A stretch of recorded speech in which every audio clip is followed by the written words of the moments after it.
Amazon is a huge enterprise that makes billions every year and grew 84% in 2020. Some scammers have capitalized on its success and have found ways to deceive Amazon customers for their own gain. Today's guest is Cheyene. Shaahin is an award-winning entrepreneur, investor, speaker, podcaster, writer, and filmmaker currently based in Los Angeles, California.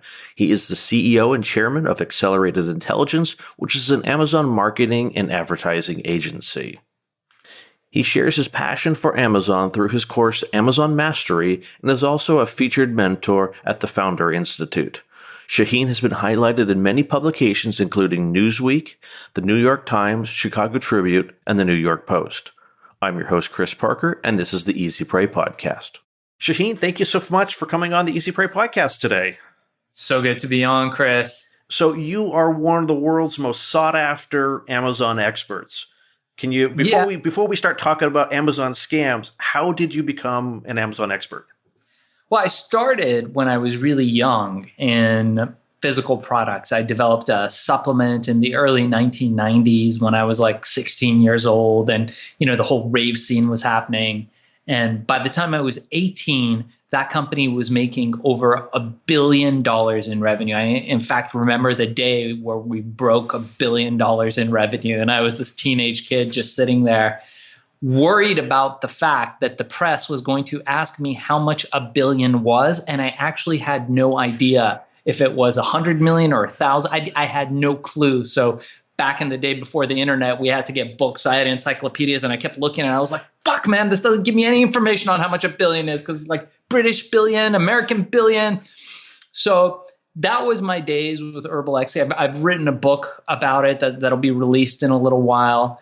And after that, one of the things, that I also teach my students, in my Amazon Mastery program is that, I realized that you have to look at distribution. Distribution is the most essential thing in any business. So we looked at films, for example. There's a lot of really, really bad films that make it to the market. I'm sure you've seen one of those films where you're like, fuck, dude, I want my 2 hours back. Right? Like you would probably pay to get your 2 hours back. Yeah. But how did that film make it to the theater? And equally, there were probably, for every one of those bad films, there's probably 100 great ones that somebody made, that were actors in, that we never saw. Right? Have you ever discovered a film where you've been like, oh my God, this is amazing. Why did I never hear about this? Yep, I've run across those. Yeah.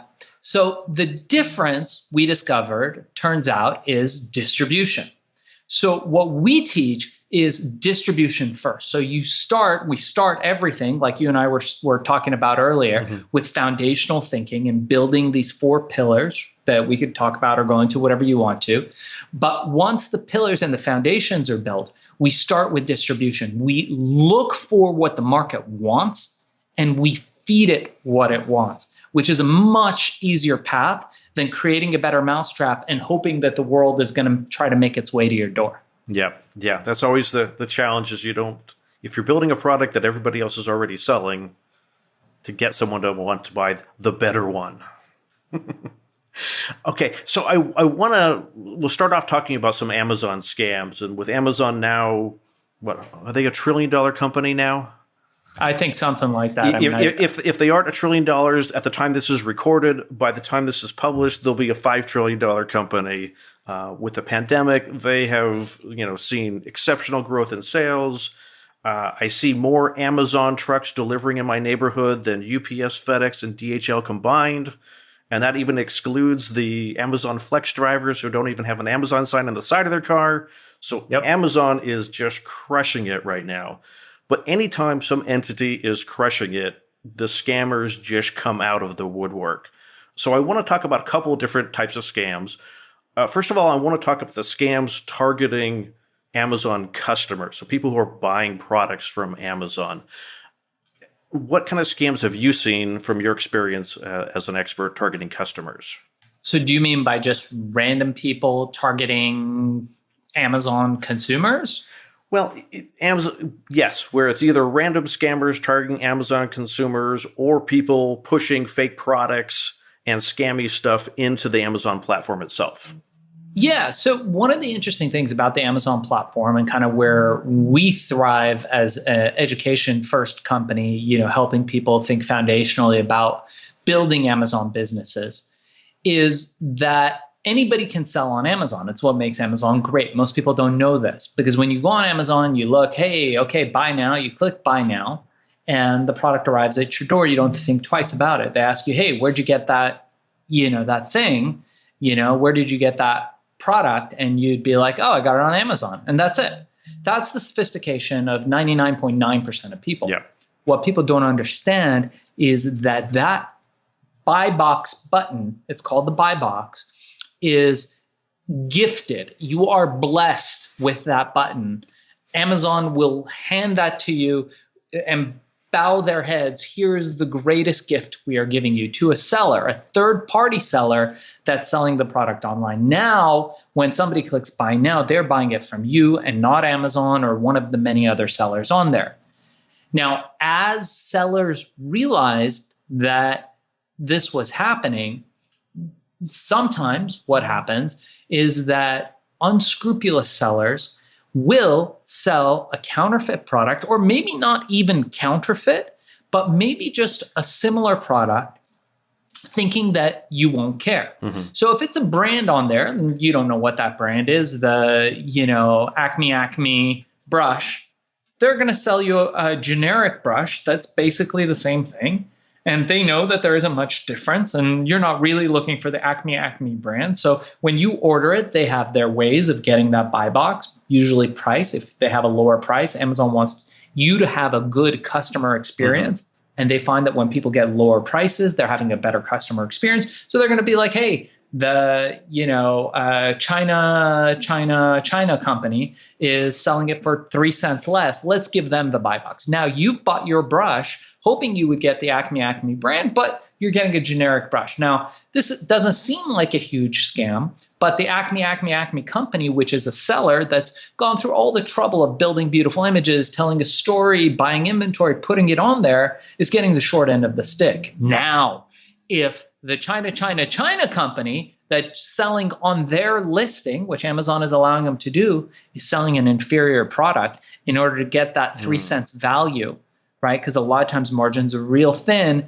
so they might sell an inferior product. The China company isn't going to be affected that much when you leave a bad review. It's not their listing. Yeah. The Acme company, the company that owns the listing, is the one that's going to be targeted. And you as the consumer are going to get a crap brush. And most of the time, if it's under $10, people don't really bother returning it. Yeah. So it's one of the more common scams out there that consumers oftentimes will not be aware of because they'll just be like, it was $10. I got a crap quality brush, whatever. Is there something consumers can do to spot when they are buying from someone else's where it's a different seller as opposed to the original brand seller? Okay, so really good question. So what can you do? So the first thing I would do is read the reviews. Why? Not because reviews are entirely trustworthy, and we can talk about reviews and how those work. I'm happy to lift the veil of how sellers get those and how the unspoken rules work in Amazon reviews. But read the reviews so you can see if currently there's been any activity on the account that may lead you to getting a less than authentic product. I'm a avid mountain biker, mm-hmm. and I go mountain biking, every few days in the mountains in Southern California, which is gorgeous. I don't know if you have anything great in Orange County, but that we do. You do? Okay, amazing. Yes. Okay, yeah, maybe I'll come down. We'll ride out there. But so we ride up in a little place called Brentwood. And, I'm often buying stuff for my bike. So I have a rule that in general, I only buy where I can brand name stuff. If I'm buying pedals, there's a great company called Crank Brothers. I buy all my stuff from them. Now, I may pay a little bit more, but I know because that company is a real brick and mortar brand that I'm going to be getting a certain level of quality. Now, can I get a counterfeit product? Sure. But if it's truly counterfeit, meaning that it has that brand on it, and it is not that thing, Amazon will promptly refund you, and then there'll be a lot more trouble for them. Mm-hmm. More likely, what will happen is somebody will ship you something that looks exactly like that, but something will be off.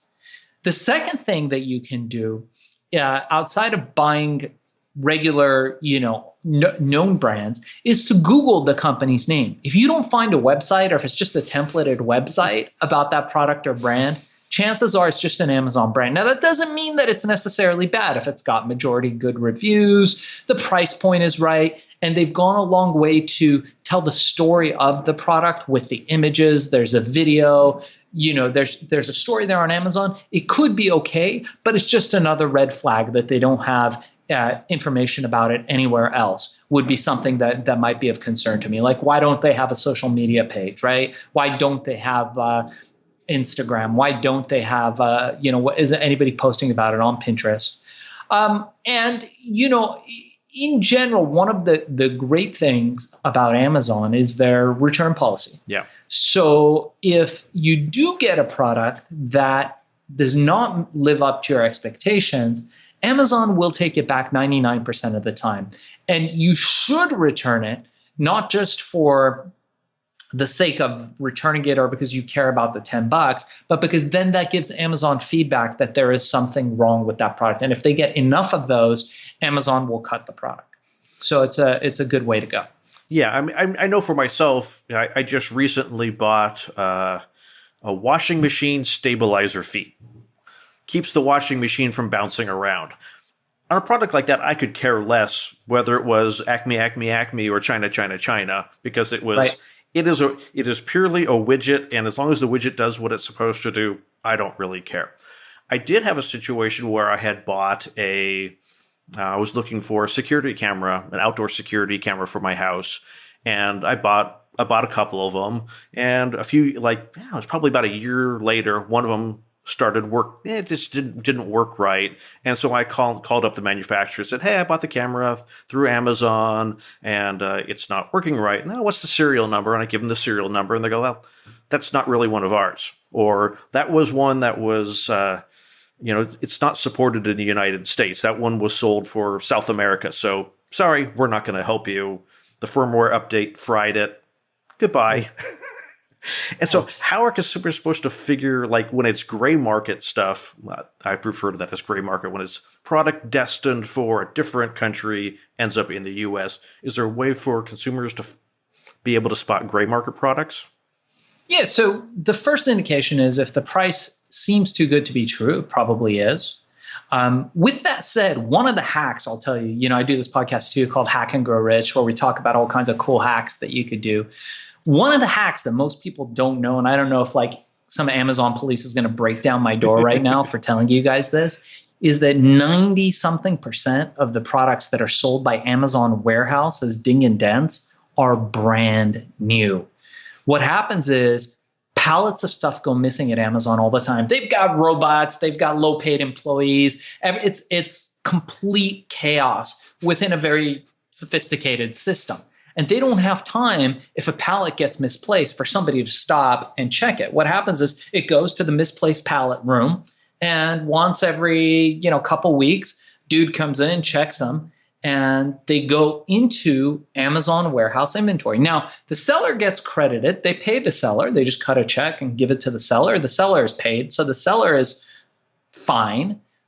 But then that product just gets resold. They can't sell it as new, so they'll sell it as Amazon warehouse. So if you ever get an opportunity, and it'll tell you on there the condition, minor defects on the packaging, minor defects on the box. I have never seen a minor defect on any box. I think it's just a story they tell so the vendors don't get mad at them, and they sell them through Amazon warehouse at a discount, A, because they blow it out and they make the profit twice on it, and B, because that way the vendors don't say, hey, wait a second, how did you get a pallet of new security cameras?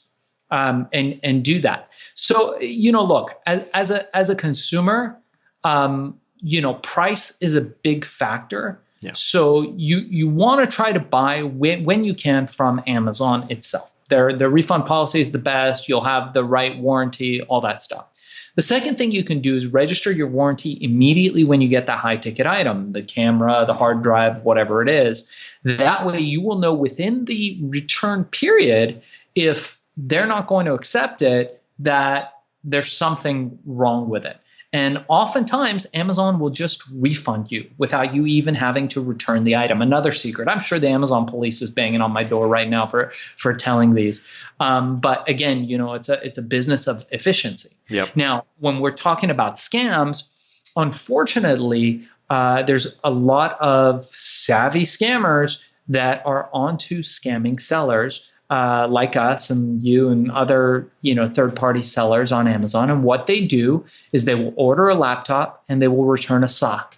And they will say, this sock did not work. And most people who have these high volume Amazon businesses see that as the price of doing business. And Amazon will always side with the consumer. Yeah. Now, in recent days, there was a couple couples, and I think one of them was in Orange County, where they had ordered did you hear about this? They ordered like $1 million worth of stuff and like returned fake and broken stuff and thought they were getting away with it until the FBI knocked down their door. No, I didn't hear that one. Yeah. So there was a couple. It was like a husband and wife, and they were doing that kind of thing. I'm not sure how their scam exactly worked, but I think it was they were returning broken items, like millions of dollars worth of stuff, and keeping the new ones and reselling them on eBay or back on Amazon. And they got busted. And Amazon's cracking down on that. And in fact, if your return rate exceeds the profit that Amazon makes on your account, they will fire you as a customer.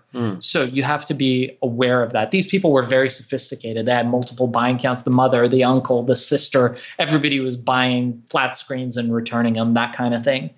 But they caught on to that. But a lot of times, like just the other day, I represent a lot of clients in corporate America who come to my firm to accelerate their Amazon brands, as well as I teach a lot of people who start from zero and build the foundation, build their Amazon brands, how to succeed on Amazon. And just the other day, one of the brands that we had is a really high-end line of glasses.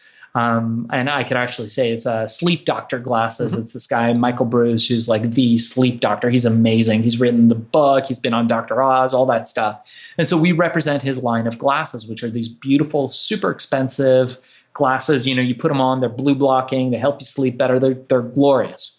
And we got a refund back. And because it's COVID, some of the returns are actually coming to me at home, which I'm not happy about, but my garage is filled with stuff. And I'm like, all right, let me open up a couple of these, right? Maybe I'll just like give them as gifts, because sometimes people just don't open it. They return it for whatever reason, right? The wife ordered it, the husband ordered it, they got two, they don't want one, whatever, gets sent back. We deal with it. So I opened one up and it had the package for beautiful glasses with all the stuff that was on there, but the glasses were dollar store sunglasses. And I thought this was very amusing. I took pictures of it and, we sent it to them, and I think they investigate. And I think what they do is they put a little tick, they flag that account. So if it happens more, I don't know how many times more it happens, then what they'll do is they'll take that person off Amazon. But in general, there's a lot of people who want to take advantage of the system, and I think you get that in any business. And, truthfully, even with our business, we don't have the resources to go after every single person. And oftentimes, even if I know somebody is doing something like that, I will have the tendency to see it their way and even just send them a free one because it's a story that they're going to tell. Yeah. And that may turn into, good karma, good customer service. And, at the end of the day, it's less friction. Yeah, I'm always a fan of, if you can fix a customer's problem, even if it wasn't a real problem, they are a better advocate for your brand than a satisfied customer. Yeah. Because you fixed a problem. A satisfied customer, you just fulfilled your obligation. That's right. There's no reward for doing what you're expected to do. You are correct. So after the Herbal XC business, where I invented this pill, $1 billion in revenue, I decided I wanted to change the smoking industry. So I invented what now is digital vaporization. I had the patents for it. It's now a publicly traded company. And we invented all of the technology that led to modern vaporization and everything that you see out there. And one of the interesting things was early on in that process, and this was a fantastic business because it was totally blue ocean. We were the first and only one on the market. You could smoke or you could use our device. And we had a lot of early adopters that loved our product. And we had this guy, and this was like earlier days of the internet. It was like, in 2000, 2001, I think I started that company. And this guy, because he bought, so we sold extended warranties, which by the way, we made more money on the extended warranties than we made on the item. It was a $399 item and it was a $99 lifetime drop it in the pool warranty. This guy bought the warranty and he would videotape himself doing all kinds of ungodly things to this device until eventually in every video, the device would explode. And we would get a call from him demanding a refund. And finally, I just picked up the phone and he was shocked that, the president of the company picked up the phone. I said, hey, bud, he's like, I want to, I said, hey, we refunded you. Not only that, I sent you a box with 5 new items. I want you to test them and make more videos and let me know how they go. And he would do it. He blew up every single one of them. It took him a few months, and every few months we'd send him new ones. We refunded him all his money and all his warranty, and we actually got some press on this. It was all over the news that this guy was doing this, and it was great. And that's actually one of the ways that our product got the attention of a producer on Regis and Kelly. And that's how we got on Regis and Kelly, and that product blew up and the company became a big public company and, became a big success story at the time. It's almost like taking bad PR and making it good PR. That's right. I was totally thinking of Blend Tech, a company that sells blenders, and their marketing is all about shoving the latest product in it and turning on the blender. Oh yeah, as a great way for people to go, the latest iPhone, will it blend? And they'll drop it in this blender, and I'm like, that's totally what this guy sounded like to me. But good publicity for the product. Yeah. I'm trying to think which one I use. We use this thing called the Vitamixer that I bought in the 90s. Like you buy it once. Have you ever had one of these things? You buy it once. This thing will outlast the apocalypse. It used to have a lifetime warranty. I don't think they have it anymore. It was like $750 for a blender. You'd be like, fuck, man, I'm going to spend $750 on a blender. You just buy it once. And it's like from the 1950s. I think you could put a laptop in there and it would blend it. Solid as a rock. It will blend like chunks of metal. Yeah. It's that 1950s kind of, mentality of like, let's make it from steel and metal and made in the US. And like, you don't get that anymore because people looking for low price, the high cost of low price. And that's the challenge with people often making their purchase based purely off of the price and not thinking about, well, why is this product 90% off? There's got to be something, come on, companies can't make money if their product's 90% off unless that's built into the product. But, that's always got to be something that customers should be alert of. Whenever something's super, super discounted, there's something going on. Sometimes companies have to liquidate. Yeah. Sometimes, so we could talk about reviews. Sometimes let's talk about reviews. Yeah. So it comes to no surprise to most people that reviews are gamed. The biggest companies do it. So you can look on the list. I'm not going to mention any names because a lot of them may be our clients. But from A to Z, the only way you can get reviews on Amazon is to violate their terms of service, unfortunately. Yeah. Okay. Now, I'm not saying we do this. So if anybody's listening to this on Amazon, I'm not saying that we violate terms of service. We follow all terms of service like the Bible. Not that we believe in either of those things. But with that said, the terms of service on Amazon say that you cannot do anything to solicit any kind of a review for your product. Now, savvy companies understand this. And in the very early days of Amazon, people would just leave fake reviews. So they would start an Amazon account, John Smith, they would maybe buy a product, maybe not, and leave a review. So Amazon thought, hey, you know what? We are going to make reviews verified. And the only way to get a verified review is if somebody purchases it. So now you couldn't be John Smith. You had to be John Smith with a credit card and buy the product. So people got around that, prepaid credit cards, all kinds of systems where they opened up fake accounts and, maybe they got a bunch of prepaid credit cards and they left reviews. Well, Amazon got smart to that. And they said, well, we are no longer going to go for that. So they required a minimum, which was $50. So now you had to purchase $50. The account had to have a certain standing. They put in security algorithms over time, which detected if a person was really a buyer or if it was a fake account. And they installed, super sophisticated things. And, even to the point that we discovered of them installing things that listen to your microphone that can hear the spinning of your hard drive, because each hard drive has a unique sound when it spins, and that is a fingerprint, and they could identify each computer that way, so they would know if you're leaving more than one review for a computer. And then, savvy people got around that, and there's Russian hackers and Bangladeshi hackers that figured out ways around that. But eventually Amazon, they clamped down pretty tight.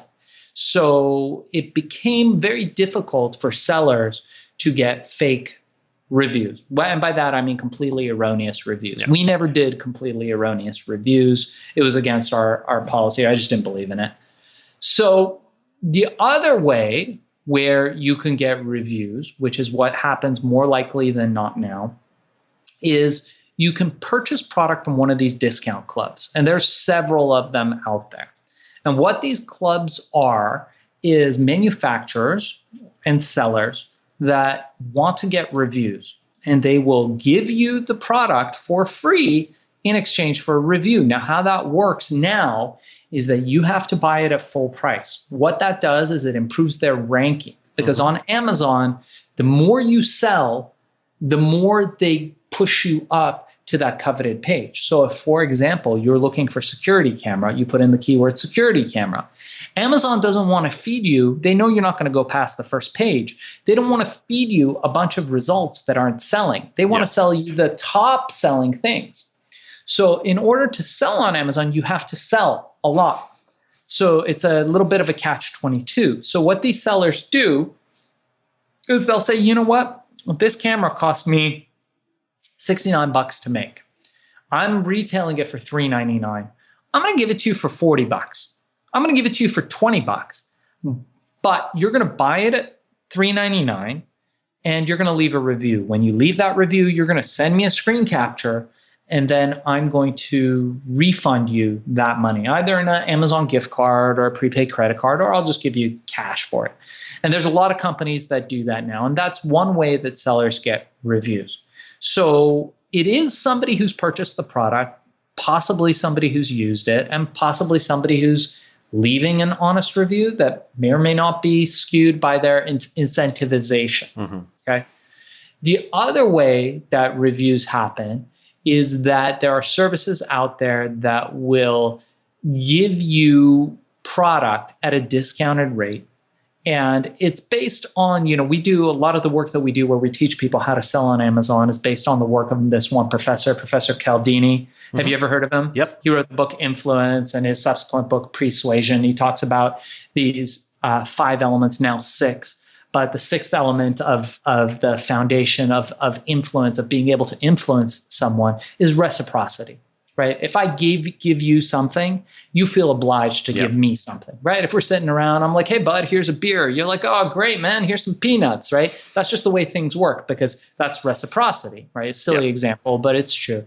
So I think that, ultimately, the way that those reviews work is that you get a good enough product. So maybe you get that security camera for $99, Chris. And for $99, you're thinking, hey, this is a pretty good deal. I got a $400 camera for $99. And because I got that camera for $99, I'll leave them a good review. And you leave a review, you're not being incentivized. So this remains within terms of service. We're not incentivizing you in any way to leave a review. We're not asking you to leave a review. We're just giving you a product at a very steep discount. So in those ways, a 90% discount is possible, an 80% discount is possible, a 100% discount is possible. Now, what you're supposed to do is to disclose that you were incentivized to leave that review. And anytime we do a promotion like that, we demand that our people do write that. Now, Amazon frowns on that. And if you do that, the review could be taken down and the account could be closed. So that is the catch-22 for sellers.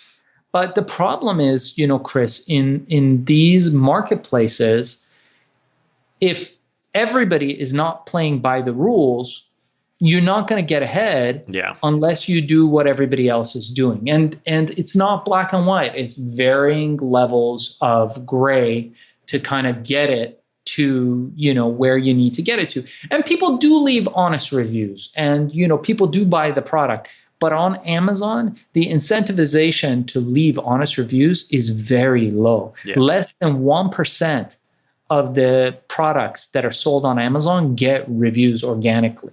So think about that. So when you look at a product that's got 20,000 reviews, 40,000 reviews, and you multiply that by, that percentage, you'll see that it's not natural for that level of reviews. Yeah. I mean, I definitely have received products that I've bought from Amazon, and inside the manufacturer packaging is a little yellow piece of paper saying, "Hey, go ahead and leave us a review on Amazon, and we will send you a gift certificate for like $10." And I'm like, Amazon definitely has not been opening these packages because they would not be allowing the seller to do that. Right. And it always makes me go, "Oh, let me go back and look at those reviews. Like, I wonder how many people have been taking them up on that offer." Yeah. And that's something that has, 10% effectiveness, down the line. It's like pulling teeth, right? If you called up 100 of your friends and family and asked them to leave a review, and you saw how many of them actually complied, in the most optimistic cases is like 20%. Yeah. And it's just so hard. There's so little incentive for people to do that you really have to have an incentive. And then here's the other secret about these people. Most of the people who are doing that aren't just usual consumers. Most of the people who are getting those products at those steep discounts and leaving reviews are professional resellers. And they're getting those products for free and reselling them for a profit on a different platform or on the same platform. So they're getting the product at a super steep discount and then turning it around, selling it on a different platform, maybe below list price, but well above what they paid for. And so they're making money off of it. Yeah. I mean, look, we make millions of dollars selling products on Amazon. We've got the number one selling matcha tea called Matcha DNA. We sell milk frothers. We sell kitchen knives. We sell everything on Amazon. And we almost exclusively sell on Amazon. We have one account on eBay that we sell through. But every time I go to eBay, there are hundreds of sellers reselling our stuff. And a lot of it is like food products, supplements. Like, it's not stuff that you would sell used. Yeah. So where are they getting, these products? Something to think about, So I see our stuff popping up all the time in third-party marketplaces. I actually do have an answer for that. Of how that happens. My wife works for a company, and I won't disclose too much because she doesn't like me talking too much about it.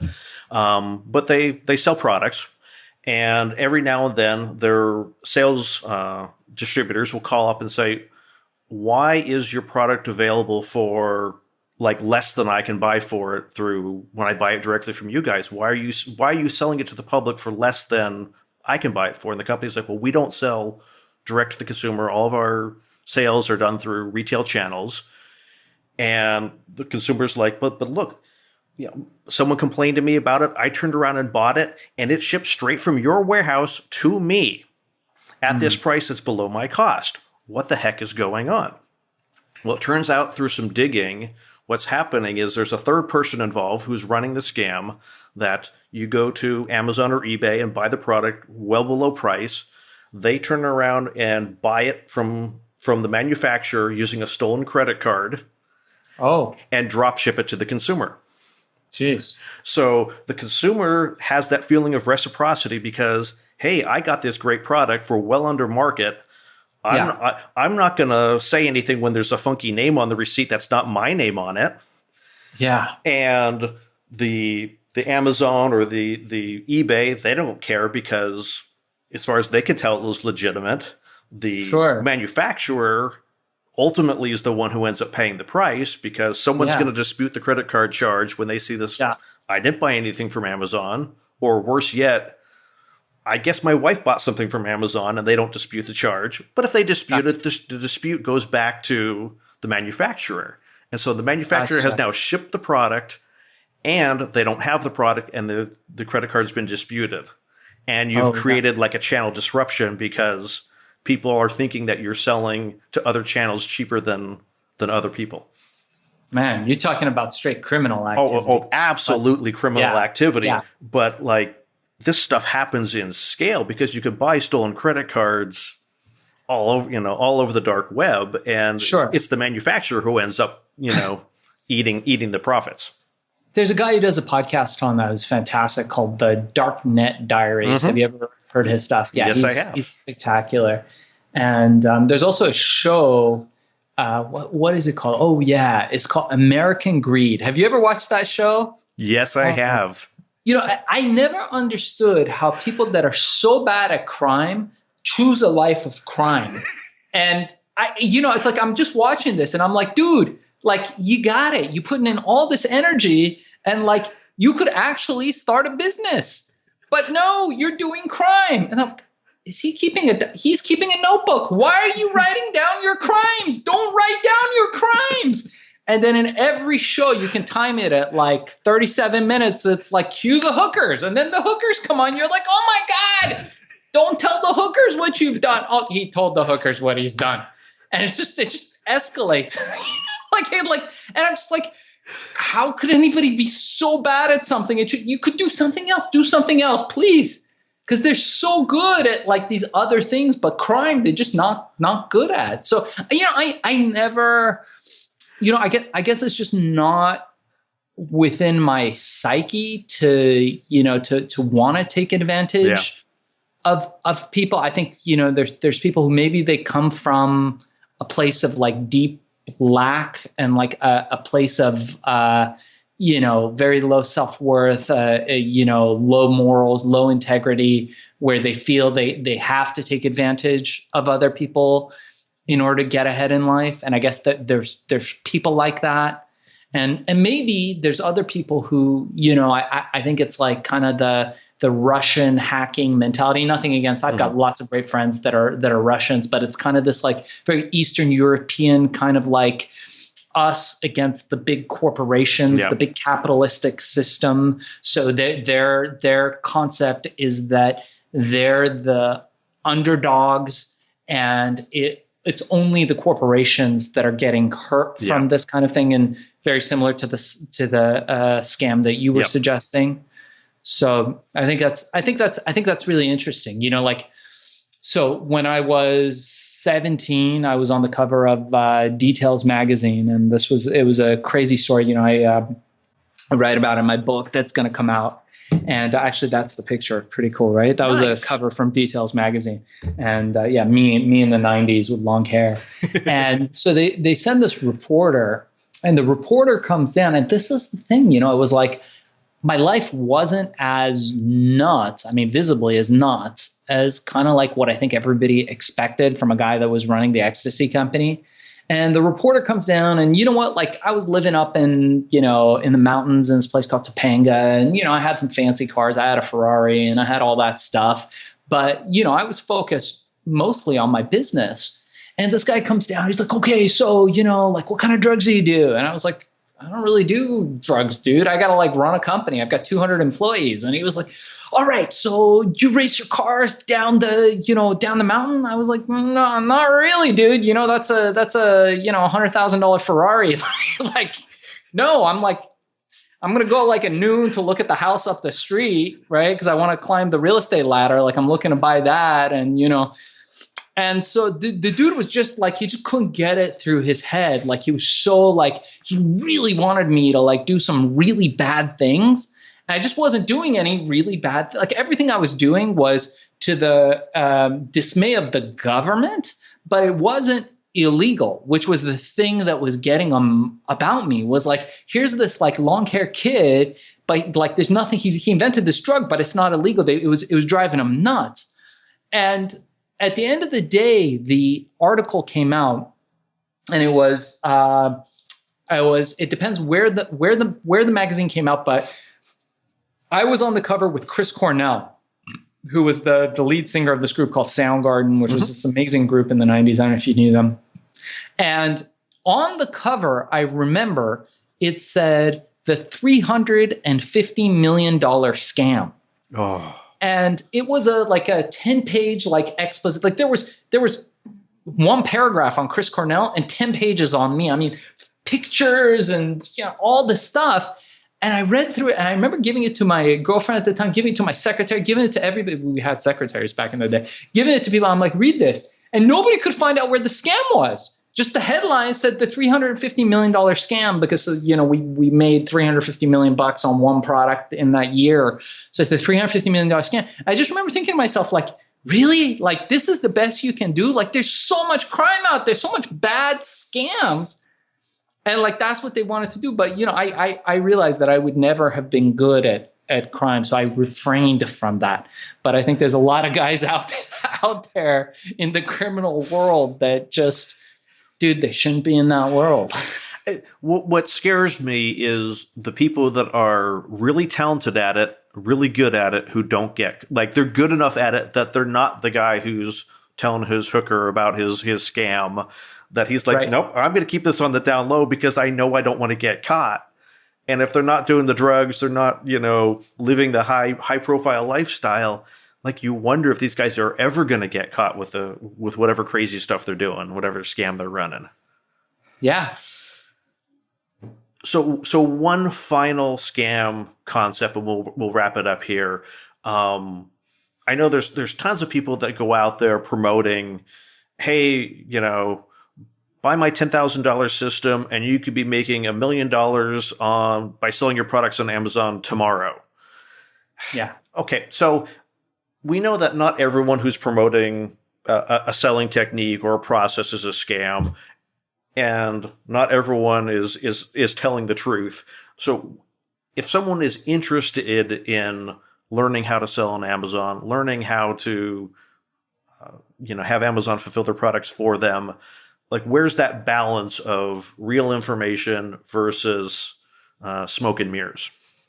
Yeah. So like you and I were talking about this earlier before, we came on the podcast, so there's been this phenomena of promoters holding shiny things in front of people that like chasing shiny things. It's the Insta culture that, we've all become accustomed to.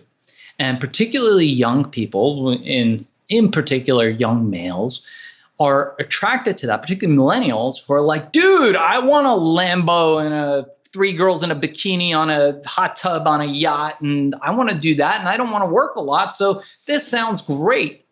And these gurus, the guys that do this kind of stuff, will have a tendency to latch on to whatever the hot thing is of the day. Crypto, selling on Amazon, Shopify, drop shipping was what it used to be, right? Back in our day, it was 900 numbers. You remember 900 numbers? That I do. There's so many guys selling 900 numbers and 900 number scams. So, I sell, full disclosure, I have an Amazon course. I handpick every single one of my students. I have a 100% success rate, meaning that 100% of my students successfully launch an Amazon business and make money so far.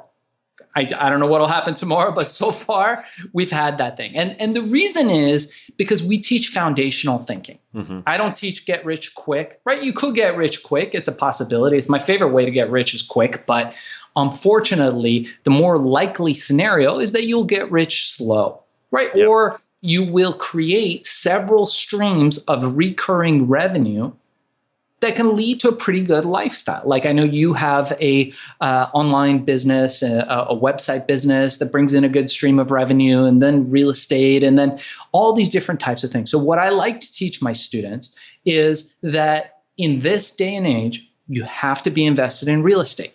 Okay. When the market is up in real estate, right, it's not a good time to buy. So it's a better time to invest in another kind of real estate. And e-commerce is one of those ways, and selling on Amazon is really that. Now I'm going to go into your question in a moment more in more detail. But having an Amazon business that will create a recurring revenue stream is not something that you have to pay anybody for. And this is the first thing I tell people. If anybody's interested, I have a 1-hour course. It's free. It's everything you need to know. I charge $0 for that. Okay. So you need to know nothing to launch an Amazon business other than what you can glean on the internet for free, or I'll give you a video for free that you can watch and learn how to do that. You need to know a little bit to be able to succeed at it. And if you want to really take it to the next level, you can gain all that information for free. You don't have to spend a penny doing it. I myself have invested hundreds of thousands of dollars in doing that. I buy all the courses from all the gurus. I attend all the seminars. I've got people who do all that. We watch all of it. We put it, the elements that work, which are, believe it or not, very few from all these courses. You would be amazed at how many of these $10,000, $30,000, $50,000 courses have zero actionable information that you couldn't have gotten from a $9 Tony Robbins book in them. But at the end of the day, learning how to start a business, and particularly an Amazon business, you have to think about it more like starting a new career. And by doing that, you can choose to go to a university or a school, and you will have to pay for that. So there's nothing wrong with paying for knowledge and paying for this information, right? Yeah. But the problem is, when you have somebody whose main line of business is selling you these products, these courses, and their guruism, and the guy's got a crypto course, he's got an Amazon course, he's got a Shopify course, he's got a dropship thing, maybe he's got a little 900 thing on the side, little tiny ads. You remember that guy? So, that guy is making his money selling the courses. We make our money on Amazon all day, all night. Love it. Love what I do. I've talked to Bezos before in the past. We've talked to all the Amazon leadership team. We do this for Fortune 50, Fortune 500 companies, and that's where I make my money. I teach on Amazon. I teach people how to win on Amazon and make money on Amazon through my FBA seller course, because I want to empower people to become successful. And now the difference is our group is a mastermind group. So what that means is that there's a group of people in the same place as you or me or anyone else starting at all different levels, and everybody pools resources. We pool learnings, and we all learn from each other, and we're constantly helping each other grow and expand. And we're very small. We're under 100 people right now. Everybody gets direct attention from me and my staff and my company. So what a lot of these other courses will do, and some of them are good. I've seen a couple out there that are decent. They're not cheap, but they're decent. But what a lot of these other ones will do is they'll give you a lot of online information, and you may or may not succeed. And if you fail, it's your fault. And they have an upsell for that. And the upsell is always, you need me to direct coach you, or you need me to create the product for you and do this because you couldn't do it. It's not my fault for not teaching you right. Or they're like, thank you very much for the 10K, sayonara, dude. So I think what may be more helpful to your viewers and listeners would be how to pick a good, coach. And so my first piece of advice for you is starting off is that you don't need to pay any money for it. There's great information online that you could get for absolutely free. If you just want to get a base understanding, open up an Amazon account. Those things are free. It doesn't cost money to open up an Amazon account. Now, if you want to take advantage from somebody else's experience, you're going to have to pay them for that. Yep. So make sure that that person is an experienced seller. Make sure that they've done something in their lives. So one of my great teachers used to always tell me, success leaves clues. And that's something that's always resonated with me because, living in Southern California, I'm sure you've seen it too. We talk about them all the time, the $30,000 millionaires, right? The guys that show up, talk a big game, and then you Google them, you're like, dude, if you made that much money, why can't I find anything about you? Why are there no like real articles? Why is there no, there's no traces of who you are? Right. So Google people, right? You can Google me. I invite all you guys to just Google me and you'll see Newsweek, Time Magazine, Nightline, all that stuff. You'll see that stuff. And I'm not just saying that because of me. I'm saying that because you can trace somebody's success trajectory and their past by just searching it nowadays. So if a dude is like all of a sudden the end all be all Amazon guru, where have you been, dude? Right? So check that. So that's the first way to prevent any of that kind of stuff. And, again, for if it's okay with you, I'll give you the link on the show notes to any one of your listeners that's interested in selling on Amazon. I have a free 1-hour course. There's zero obligation. I'm happy to share that link with them. And it's in 1 hour, everything you need to know to start and launch an Amazon company and take it from there. That is totally awesome. We'll make sure to link that in the show notes. If people want to follow you on social media, where can they find you? Yeah, so it's Shaahin.com. I've got a few different ways to get a hold of me. So if you want to learn about the course, get the free course, or reach out to me, I answer all emails personally. It may take me a couple days to get back to you, so please be patient. But I do respond to everybody individually, personally. Learned that from Seth Godin, who's one of my absolute favorites, who I know still does that to this day. One of the great authors. The book, Billion, How I Became King of the Thrill Pill Cult, is the herbal ecstasy story, will be coming out soon. So we haven't released it yet, but I have a podcast by the same name. You guys can listen to the first chapter on an audiobook. I have my own podcast, Hack and Grow Rich. You can follow me there or just go to Shaahin.com, and always happy to be of service to you or any of your viewers. Totally awesome. Thank you so much for giving us an hour of your time today, Shaahin. You rock, Chris. So nice to meet you. Thank you for listening to this episode of the Easy Pray podcast. If you found this episode helpful, please leave a review at easypray.com/review. Notes and a transcript of this episode with Shaahin Cheyene can be found at easypray.com/63.